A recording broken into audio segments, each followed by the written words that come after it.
It's a beautiful Wednesday morning, and I'd like to welcome you to the Breakfast Express MITV Plus. My name is Tom Adirele, always a delight to be on the program. Today is the 1st of April, it's April Fool's Day.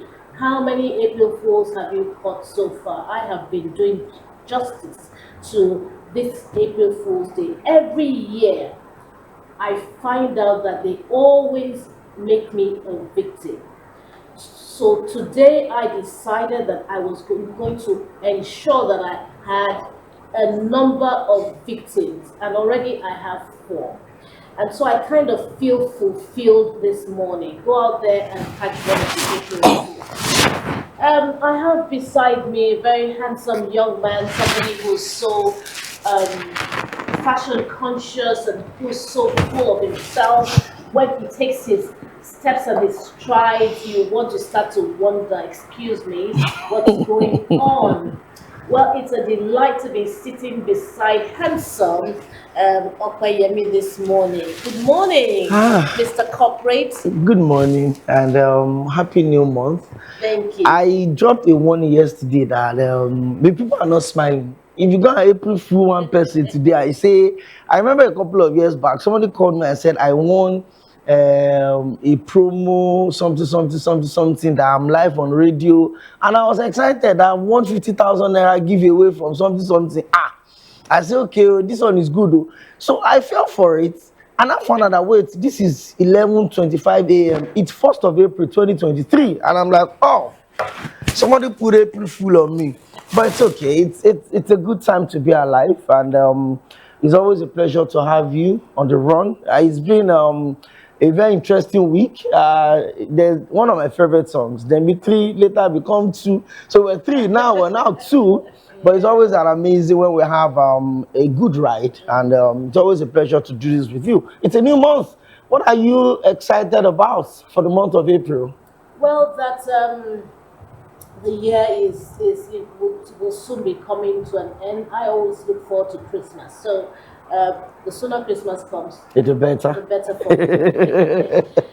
Young man, I paid you a compliment on the program. I was gonna say thank you. Okay. I was gonna say thank you, and it's mean. I think looking good is serious business, and in this our job we have to always look good. And maybe I could always tap inspiration from you as well. There's been a run since we've been on the show, and there's always a touch of excellence and elegance in all of your outfits as well. If it's going to be African print, it comes out super good. If it is something this angelic and white, and maybe I had an idea of what you were going to wear, so I tried to come out this way, kind of. I mean, April is always a special month for me. My dad's birthday, my sister's birthday, and more than anything else, election proper starts in April. The primaries of political parties from the 26th of April to the 30th of May. So it's business time. I'm super excited for the month of April. And of course, to everyone watching us at home on all our social media platforms, I say welcome to the new month. And it's a big pleasure to have you join us. Okay, thank you so much for the compliment, Opeyemi. You're welcome. So like to join Opeyemi to say welcome to a brand new month. A month of hope, a month of progress and prosperity, a month of good health and sound mind. Welcome again to the Breakfast Express show on MITV Plus. It's time for us to take a peep into what the dailies are saying. Let's look at the lucky stories that have made it into the Nigerian dailies this morning. I'd like to start with the Tribune newspaper, the Nigerian Tribune, and above the nameplate Plateau Kaduna killings affront to all Nigeria stands for. And that's coming from our President Bola Ahmed Tinubu. And there's a rider. It says direct security agencies to fish out perpetrators. IGP deploys DIG to Jos. Plateau government reinforces ban on motorcycle operators. Again, they are above the nameplate of the Nigerian Tribune. National Assembly passes 68.323 trillion naira as a 2026 budget. And the writer for that story is that approves additional loan of $6.9 billion within hours. What do you have to say about that? Well, um, it's a boring period. I would always know, often at the start of the year, and when the issue of budget supplements, budget, all of those comes up. But I'm a bit concerned. Why are we borrowing? The oil windfall as a result of the crisis going on in the Middle East. How have we been managing it? The benchmark going into the 2026 budget was $65. Now petrol is going for as high as at some point $110 per per barrel. So all of the windfalls that we are getting, what are we using it for? Why are we still borrowing that huge amount of money? And it looks like we are still running on 2025 budgets because this is April, and then we're just passing into the appropriation bill. We are still on and around it. So I think I worry because I know that at some point in 2025 we're overlapping the 2024 budget into 2025, and they were still talking about the supplementary budget in November 2025, and it just seems that we have so much going on. But I hope we get all of these things sorted. But again, for an economy that is struggling like this, we'd always borrow, and I would always tell people borrowing is not even the issue. America is the most indebted country in the world, but when you see what those loans are being used for, it makes it easy because you pay back all these loans. Nobody is giving you free money. No country, no organization is giving anybody free money. These loans they have scheduled payments. You service the loans and you still pay back the loans. So if you are going to borrow money, if you are fixing public infrastructures, if you are fixing health, if you are fixing education, those services are providing are supposed to repay the loans. If you are fixing public infrastructure, for instance, you're fixing road, are you going to put toll on the gates? How do you want to recover those loans back? And these are the issues that we need to solve. It's not just about going to the Senate and requesting for loan. And in less than 3 hours that the letter was read, the Senate president approved it, and then the Senate approved it. That is my worry with an absolute majority, really. But we'll find a way around it. We'll find, as long as they've not come to hold us and say, they borrowed money from Niger and they use your name to stand as collateral. We'll find a way around it, but I hope that we'll manage our debt. The profile is rising every single day. Unfortunately, if I may add, unfortunately, the profile is rising. That's a statement of fact every single day. For me, my greatest concern is the fact that there's really not much of what I would call accountability, transparency, and all of that. You see, when we talk about money, we need to be accountable. Tell the people, okay, we're asking for this amount of money because we need it for so and so. But you see, monies that have been borrowed, have been budgeted, have been expended, we don't have a clue.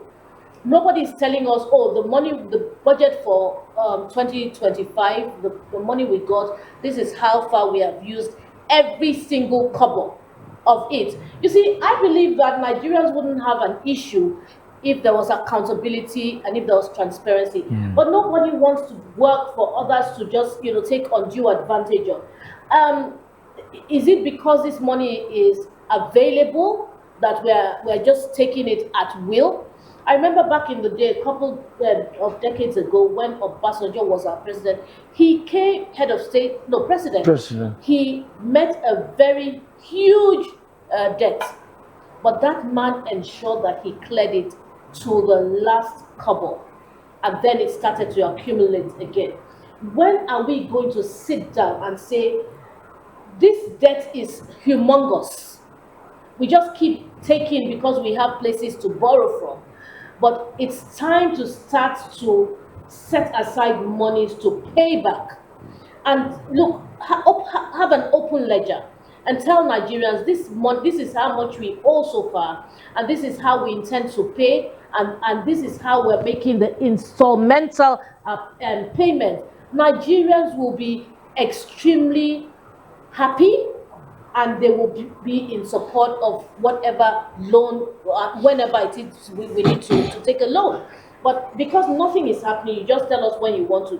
You're increasing the budget, you're doing a supplementary budget, you're taking a loan, and so on and so forth. Honestly, I think this is really, really disgusting. You know, I've always pushed for a budget assessment space. How did we fare with our last year's budgets? What are the things? What is the percentage of implementation of the budget? Or do we just have rollover funds? Do we have budget deficits? How are we managing our physical projects? How are we managing our recurrent, our capital projects? But more than anything else, the major question we should be asking is this: how are these budgets impacting the lives of the people? That's the question. Because if you are increasing budget from about 68 trillion that Nigerians debated last year, December, and then within hours, the Senate president has also approved an additional $6.9 billion. That's a lot of money. So if we were running on 68.323 trillion, that's a lot of money. Yeah. Countries are reducing their budget. Nigeria's budget keeps increasing. But at the end of the day, does it make life better? Do we have better public infrastructure? No. Do we have better? So when we borrow these monies, it's probably because we are credit worthy. And that's because maybe we pay some, then we borrow some. I'm sure a lot of people on the street will understand. When you do for one lender here, then you pay that one, then I think that's what we're doing. And we cannot continue to manage an economy of this size like that. Yes. I think a lot needs to be done. Accountability is key in this point. How much are we owing? How much are we borrowing? How much are we paid back? You know, there was a time where we were not even paying back those loans. We're just servicing the loans. Yes. The interest. That's what we're doing. Okay, the banner headline for the Nigerian Tribune: 30 reps move across parties. 14 join APC and ADC gains 9. PDP loses 12. The rider for that is "We are leaving battered PDP for Wike on Thursday." Bauchi governor declares unlikely to join ADC. If I was ADC, I don't think I want to take such a. What do you think? He has to go. I watched the video of Governor Bala Mohammed of Bauchi yesterday, saying that he went to meet the president 3 times and begged the president to help them settle the issue within the PDP. And then the president was open to it, that he also went to meet, that he swallowed his ego and pride and went to meet the FCT minister, Wike, in his house. And then Wike told him that he's a conqueror, that he has conquered the PDP, has conquered everyone, so he doesn't need reconciliation. And then Bala Mohammed said he waited, and then the president did not get back to him. So there's a possibility that he's not coming to the APC. He's most likely going to be the first serving governor to decamp to the ADC. And that's going to be huge. As it is right now, the PDP had lost 12 more seats in the House of Representatives, and meaning that the ADC had gained additional 9. And at this rate, the ADC could be the opposition going into the 2027 election. And that's politics. Yes. If you don't keep your house in order, people will come in and scavenge on the people that are angry with you. And just like the president would always say, we're having constitutional democracy. You can't prevent the people from going to wherever they want to go to, especially if as a party you created the lacuna. If you make sure that there's chaos in your party, whether sponsored or natural, people would feast on the chaos and leave your party. It's as simple as that. And that's what's going on with the PDP at the moment. Yeah, I appreciate the information that you gave us concerning the Bauchi governor. But having said that, the word "we are leaving battered PDP."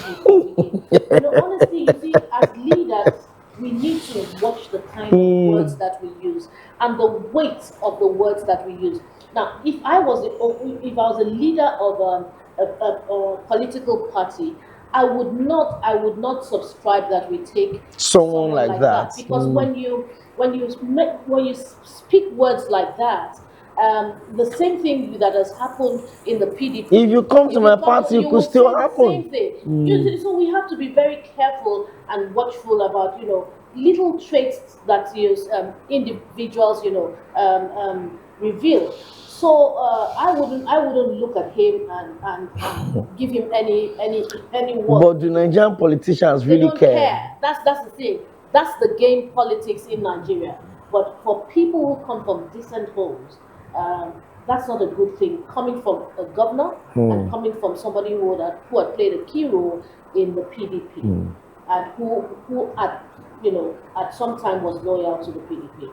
Okay, still on the Nigerian Tribune, court orders final forfeiture of UK house linked to Jeremiah Oseni. I don't know if you know Jeremiah Oseni, I he was know. serving minister back in the day. He's from Jos. Yeah, from I Jos. interviewed him a couple of times before he died. Good. So that's what we're saying. We want to amass all this wealth. We just want to keep taking. People are out there on the streets. They don't have anything to eat. They don't know where to stay. They don't have clothes to wear. They don't have a life. And you are there amassing all this wealth. Now you are dead. Guess what? I mean, it's final. The late General Oseni lives in a palace. Lived in a palace. Thank you. I went to his house a couple of times, and the transition from the entrance of the house into the house, it's a different life reality. You see a whole lot of people outside begging and waiting for alms to receive from visitors and guests while he was alive. And then when you move into the compound, you see affluence, you see wealth on display. So that transition often baffled me, and I think that's the typical lifestyle of a Nigerian politician. Just keep getting. Even when his health was failing him, he was still aspiring to be the governor of Plateau State under the platform of the PDP. But well, the court has said the one of the houses you kept somewhere, we have taken it to. Exactly, and absolutely nothing can be done. I mean, his family can't even fight. Nah. Nothing is just gone. So we must be careful, how we live our lives, really.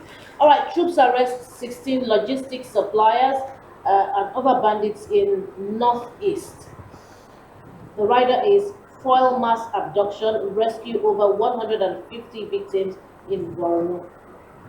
Scientists create device that warns of approaching heart attack. When I saw that, I was kind of excited. I wish that device can circulate very quickly, such that it tells you that you're going to have a heart attack.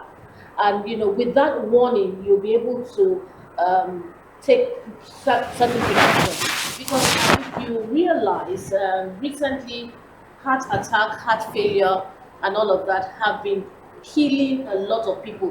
When you hear that someone slumps, it's most likely a heart attack.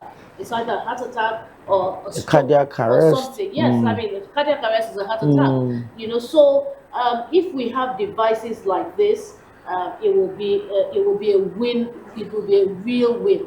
And that's what I keep talking about. Nigerians, let's redirect our great level of intelligence into positive things like this. Federal government unveils new standard for fairly used vehicles, says no certification, no entry. And finally, from the Nigerian Tribune, Afrimex Bank leads with 4 billion financing for Dangote refineries. No, I'll take that again. Afrimex leads $4 billion financing for Dangote refinery with 2.5 billion commitment. That's it from the Nigerian Tribune this morning. I think we should take the punch. Yeah, let's run through some of the big stories on Punch newspaper. The top left corner says defense headquarters orders troop alert, confirm U.S. support ahead of the Easter celebration. As 2027, Transport Minister resigns. Adelabu orders holds on. Still on the Punch, defection tsunami. 27 reps dumped PDP. Orders for APC and ADC. With a picture of the national chairman of the ruling All Progressive Congress, Professor Nentawe Ituada. The banner headline for the Punch says federal government eyes oil windfall to fund 9 trillion budget gap. I made reference to that while we're going through the Nigerian Tribune. Federal government eyes windfall to fund 9 trillion naira budget gap. Tinubu's $6 billion loan request gets NAS nod. Debt set to climb as National Assembly justifies budget hike, cites settling arrears and economic reality. Those are still the rider to the headline. As federal government raises 2026 spending from 58.12 trillion to 68.3 trillion.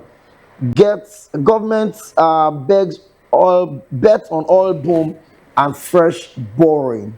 Okay, still on the Punch newspaper. Plateau killing. Tinubu invites governor as death toll hits 28. Lagos CP withdraws task force from traffic duties as CBN sets tough cybersecurity timeline for banks. Okay. A couple of pictures as well on the Punch newspaper. It could interest you. The Minister of Defense, Christopher Musa, during an operational visit to Maiduguri in Borno State yesterday. And that picture is well captured. I'm sure the visit is to motivate and raise the morale of the men fighting to defend the sovereignty of this beautiful country of ours. So those are just the main stories that Punch newspaper is giving us at the moment. I think we've got Vanguard to also go through, Tom. Okay, the Vanguard newspaper, let's take the banner headlines first this time. Tinubu, Mufang, NBA vow justice. The riders are Plateau won't bow to terror. Mufang declares Plateau won't bow to terror. Well, this name, keeps Muftang. Mufwang is a Mongo man. Mufwang. Mufwang. Yes. You are The T is silent, so it's you are from Mufwang. their side. So tell me the right pronunciation. Mufwang. Mufwang. Yes. Okay. Caleb Mufwang. Mufwang. Yes. Mufwang declares confirms 28 killed in gunmen attack on Angwan. Angwaru Kuba. Enough is enough. Atiku Obi Kwakwanso demand action. I'm not going to say anything about that because they're just mere allegations. There are a lot of allegations that some people are trying to sabotage the Tinubu administration. The ruling party is quite lucky that we don't have a viable opposition that are interested in governance. Rather, they are more consumed by politics. Because while the people were mourning on the plateau, the ADC was receiving defectors in Kano. And it tells you the mind of a typical Nigerian politician when it comes to interest and alignment. It's not that once it doesn't affect them. They don't really care whether their agendas, whether they are insinuations, whether they are theories that these are. The question we need to ask ourselves is this: if there are other sectors of the economy that is working, and the presidency comes out to say they are deliberately sabotaging the effort of securing the country, we can accept such excuses. Are they also sabotaging the efforts in housing, in health, in public infrastructures? No. I think they need to do a lot. When you look at this and you look at the fact that 28 people got killed in a community, even Iran that is at war at the moment, I'm not sure they record such casualty on the single spot. I'm not sure that Ukraine and Russia that have been at war for over 4 years will record such casualty on a single day. 28 innocent people. It's not a communal clash. It is not an invasion of a community. It is not a war situation. Just innocent people enjoying their evening. And, what promises to be a beautiful life just ended abruptly. And then the same story keep reciting. We'll bring the perpetrators to justice. We will not bow to terror. Nigeria will not be consumed by terrorists and bandits. And the opposition will say enough is enough. There's always enough is enough. And all of that. Everything are just mere words. They say talk is cheap. And talk is very, very cheap. Okay, Nigeria's debt to hit 155 trillion as Senate approves federal government's $6 billion loan request. 27 reps defect as APC strengthens majority in House. And of course, the picture story. Did you already talk about that picture story? Yeah, the governor of Central Bank of Egypt and board member for Afrexim Bank, Hassan, and also the president and chairman of board of directors for the same bank, Dr. George Elombi, and president and chief executive of Dangote Industry Limited, Aliko Dangote, and former president and chairman of the board of directors of Afrexim Bank, Professor Benedict Orama, during the signing ceremony of the syndicated term loan facility for Dangote Petroleum Refineries and Petrochemicals in Cairo, Egypt, yesterday. So that is the picture on the Vanguard. Yes. Okay, let's look at the Nation newspaper. Okay, the Nation is speaking about the nation. Senate House passed 68.3 trillion 2026 appropriation bill as budget size rises by 9 trillion. Lawmakers okay $6 billion foreign loan for project. That is the big one right there. And at the top center, Jos Tinubu Mufang security chiefs meet over violence as death toll rises to 28. Capital market investors net 30 trillion gains in quarter one. That's a big one right there. Court orders forfeiture of Hussaini's London house to federal government.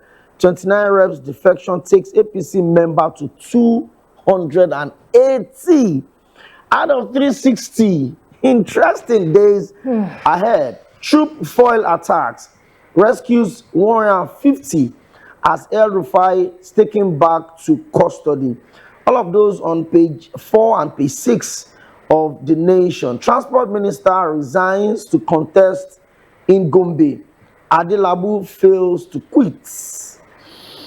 Okay, US, UK, France, 7 others cleared Nigeria's ambassadors to resume as Afrexim Bank leads 4 billion financing for Dangote refinery. Let's quickly go back to the transportation minister resigning, but under that headline is Adelabu fails to quit. So yesterday, I'm not sure we've had a time where millions of Nigerians really wanted someone to resign from the cabinet as much as they wanted the minister of power.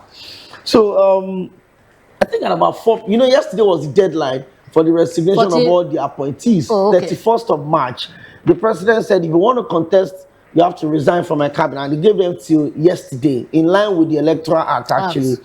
So people were speculating that, Adelabu maybe wants to go for your state governor and all of that. So somebody out of nowhere decided to publish a resignation letter addressed to the president with the address of the Minister of Power, signed or purportedly signed by the Minister of Power. And within an hour, the letter went viral. Even some, online news platforms already developed a story around it that Adelabu had resigned. And on my refresh on X, Adelabu was trending. Adelabu resigns. And I'm like, why is everybody interested in Minister of Power resigning? But actually, that's the way it should be. They should actually call for his resignation because he's not performing. He has not performed. But the president knows that even the president himself knows that Adelabu has not performed. I think this is Adelabu himself. No, he himself knows that he has not performed. Minister of Power is moving around with power bank. That should tell you something. And I'm sure the president at this point can actually read the room. Yes. The pictures are everywhere. That's not even a joke. No, it's not an AI picture. It's not an AI picture. Even the minister. That is so ridiculous. The minister himself knows he has a power bank that he goes around with, and it's not even only the minister. The former vice president, Professor Yemi Osinbajo, at some point also had power bank with him when he was in Akwa Ibom. So we see all these things. But I think the president should pick a cue from what happened yesterday, that the people want you to touch your cabinet. There are a lot of people within your cabinet that are not exactly driving your renewed hope agenda. So what should we do in this case? Sit to your cabinet members and renew your cabinet. Minister of Power, if you are overwhelmed by these responsibilities, please don't apologize on my behalf. Don't worry. Just resign. But maybe the odds obviously doesn't look good in favor of the Minister of Power. And he says, I will not lose on both fronts. I will not resign as Minister of Power and not pick the primaries of the ticket of the APC in Oyo State. So the one I have here, let me hold on to. No, they say a bird in hand is worth a million in the bush. There are times that you have to just kill the bird and forget about the bush. And I thought that was what the Minister of Power should have done yesterday. A lot of people want you out, not because they don't like you, but because you're not doing what you should do as a minister. Do you want me to tell you the truth? Please go on. Look, the president does not need to listen to, people's reactions on social media and everything. I just told you the president himself knows that Adelabu has underperformed. Now the onus lies on the president to call him to a closed door meeting and tell him, you know what, my friend, why don't you just send your resignation letter and I will sign it. Do you understand what I'm saying? It's unfortunate that his choice, the president's choice, was not good at all, because Adelabu has not done what he should do. And I now start to worry about whether the president is even bothered about his success. Do you understand what I'm saying? Because if you are really bothered about your success, he can't tell us that he does not know. If Aso Rock is planning to go on solar, what does that say? It tells us a lot, that even the president knows that there's no performance, zero performance as far as. And one of the promises of the president build up to the election was that if I don't give you power, don't vote for me. If I come back to ask for a second term, don't vote for me. And so this is why I believe that he should be, he should be really jittery about the fact that time is running out. There's been underperformance by the minister and so on and so forth. He should be jittery, should be asking him, what do we need to do to make this thing work? Whatever it is he should be doing right now. But the president is just, lackadaisical. He's so calm about these things. And why should we be the one saying or recommending that Adelabu should leave? Why should he be looking at our report card for Adelabu? The president should know. I think that's what you get when you replace competence on the altar of political patronage. And that's what you get. The question is this: where did Adelabu come from? From the CBN? You can't fault his credentials. But when you put the wrong people in the wrong place, you cannot get the right result. Yes.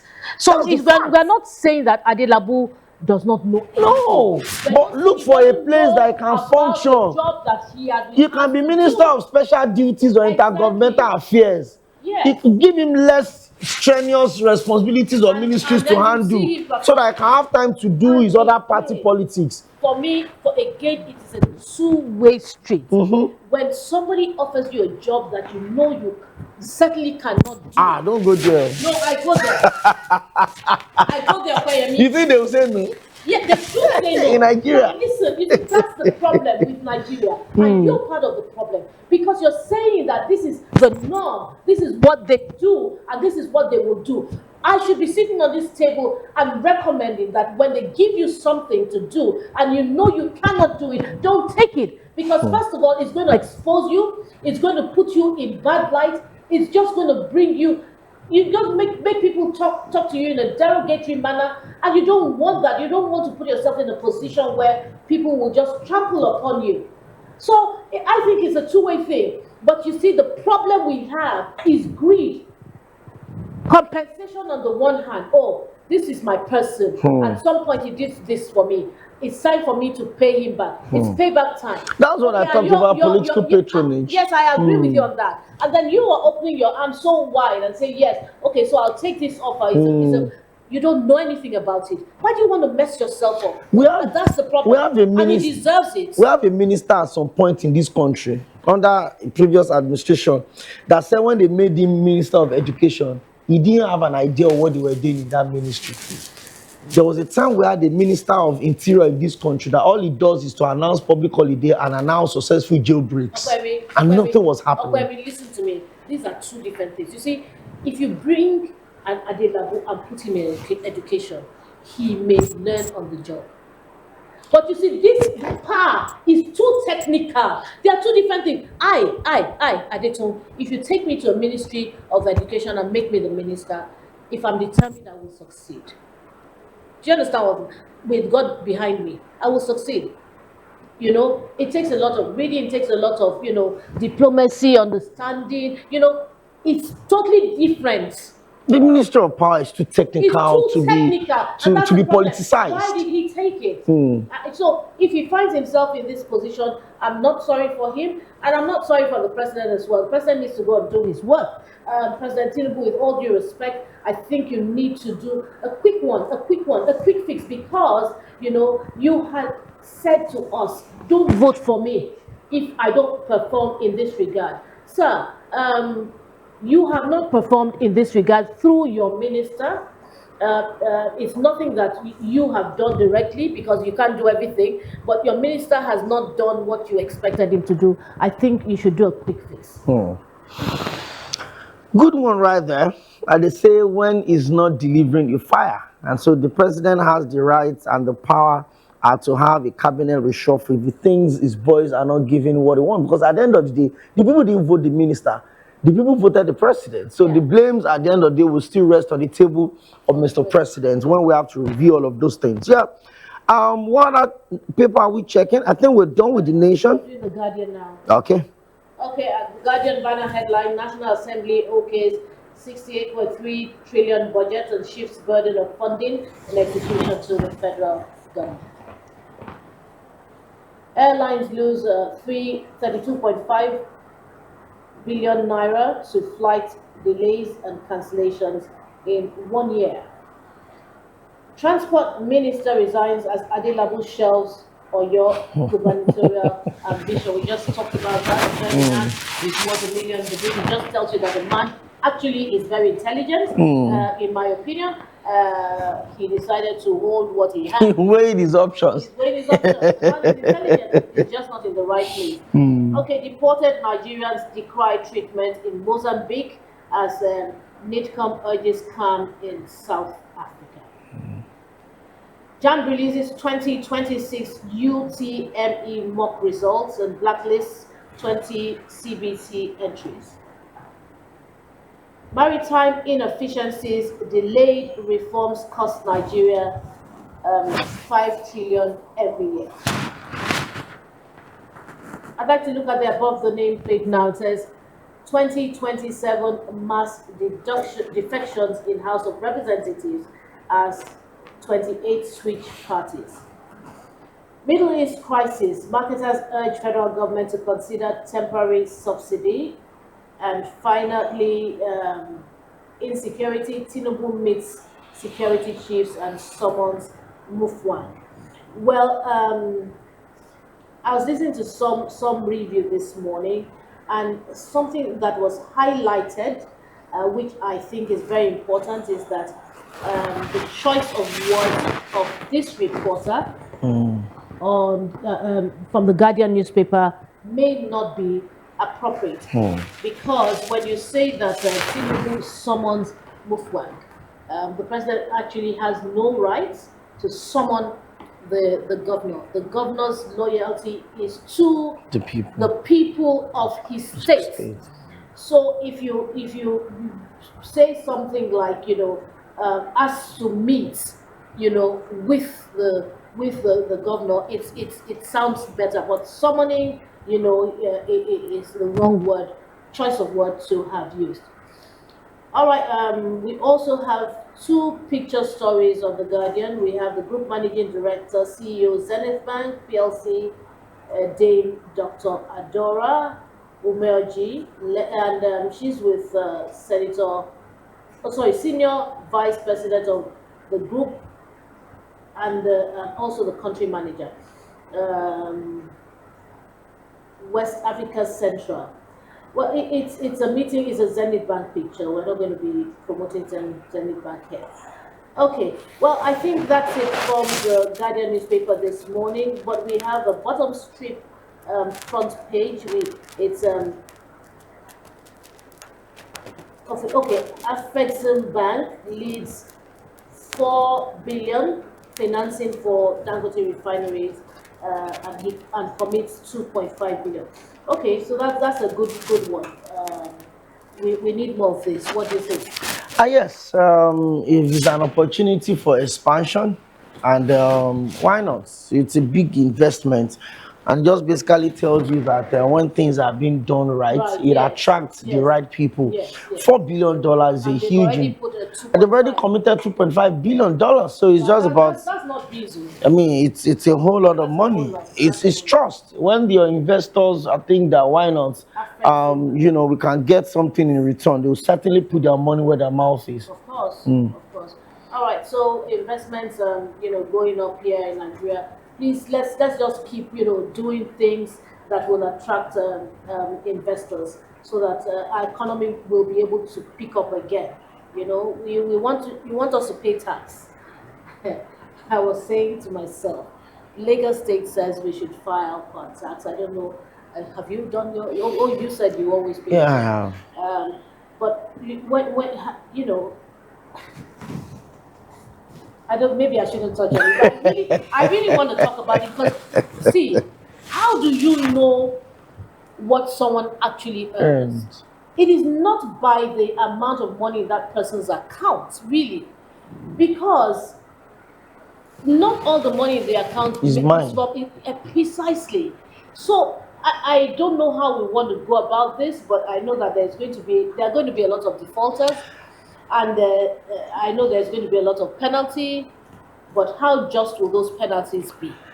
Really? I think there's a whole lot of more sensitization needed on these old tax. The deadline thing. has passed. By Yeah, the it has way. passed, but I'm sure there will be an extension. We'd always extend deadline in Nigeria. That one is. Especially when it comes to collecting. That one is constant. Nobody wants anything to go anywhere. But I think this is where, the relevant agencies, especially the National Orientation Agency and the various Ministry of Information and, the Revenue Board needs to start enlightening the people. First off, you need to know what I earn before you tax me. And the punishments for defaulting is quite huge. So there was a time where they said if you have to caption the transaction. You define it. Oh, it is for upkeep. It is for support. It is for this. I'm not sure a lot of Nigerians have, deep knowledge of how this old tax thing would work. So when they start punishing the people for defaulting, I'm sure the people will start asking the right questions. Yes. All right, right questions certainly will come at the right time.